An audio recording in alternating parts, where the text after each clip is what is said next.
This video will discuss chapter 8.3, representing linear functions. And so if you think about, we were talking in the last lesson about how to create an equation from a sequence. We're now kind of going to go work the opposite way, and we're going to get the equation. We want to try to kind of figure out what the sequence is. Keep in mind that a linear function is simply a function that creates a graph that is a line. That's where the word linear is coming from. So you get something like this, and we want to find four values that will work for this function.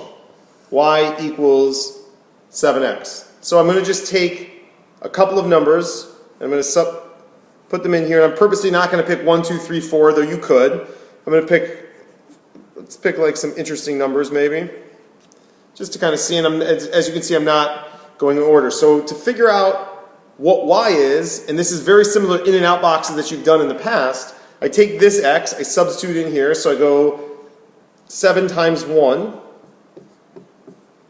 right? Y equals 7 times x, and I'm saying x is 1, so 7 times 1, and that is 7. Here I would go 7 times 2, right? So I'm taking this 2, I'm substituting in here, 7 times 2 is 14.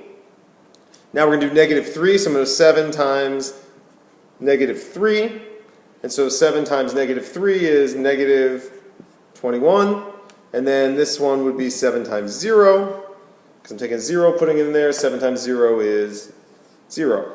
Now if I wanted to try to put these on a graph, I could just go x comma y. We're going to graph a little bit later, and then you could see that that would give me, a linear function. I actually have a straight line if I connected these 4 dots. Okay, so this is one thing that you might do is take this and substitute these in. Now another problem that you might get would look something like this. So the difference between this and the last problem is the last problem had y and x on different sides or opposite sides of the equal sign. This actually has them on the same, but I'm going to do the same idea. I'm just going to pick some numbers. Let's take 1, 2, and 0 again, and maybe let's go negative, I don't know, let's try negative 3, just to make it exciting.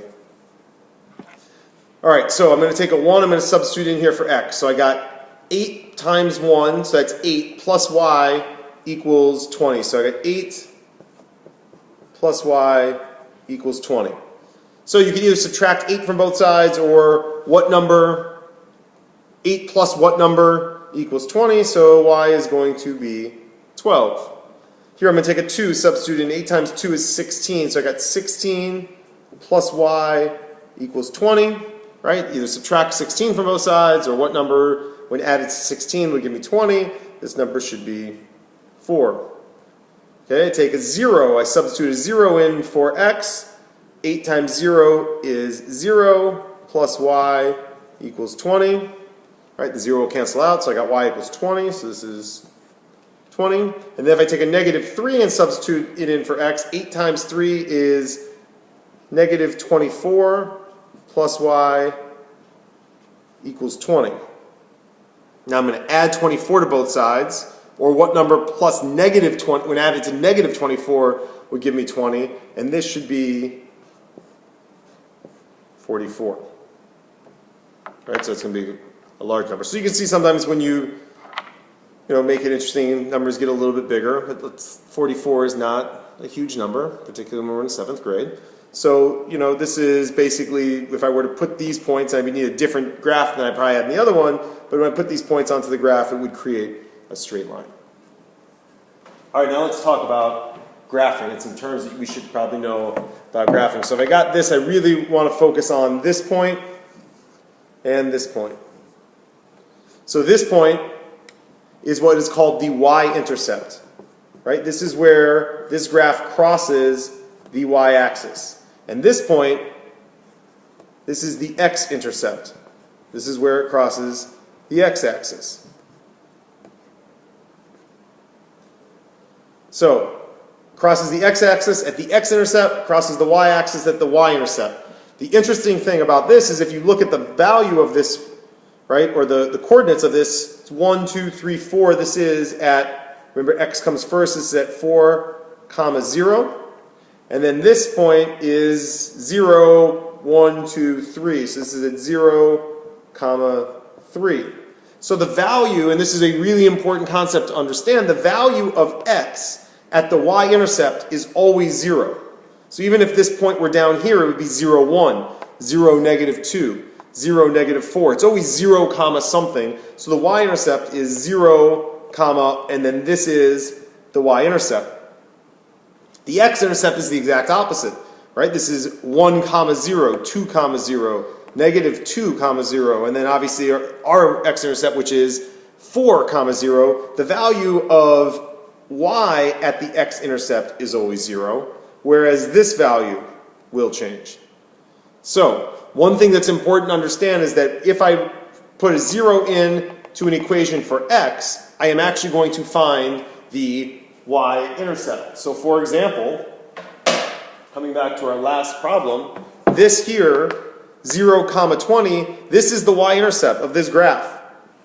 So if I were to put this on a graph and I were to actually get it right, I would have to go all the way up to 20, but wherever 20 is would be my intercept, and then this line would be coming down, actually relatively steep, something maybe like this.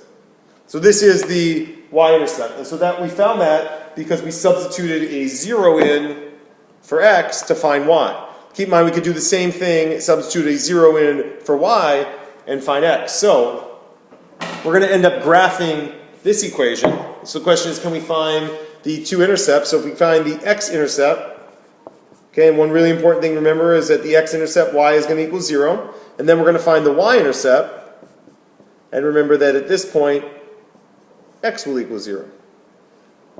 So we're going to kind of do both of these. So if I make y equal to 0, this becomes 2x plus 0 equals 4. Right? That 0 I can probably get rid of. So this is negative 2x equals 4. Sorry, I should have said negative 2x up here. Then I'm going to divide both sides by negative 2. Seems my pen, I'm losing some ink. And this becomes x equals negative 2. So my x-intercept is going to happen at negative 2, comma 0. So that's one really important point that I'm going to want to know.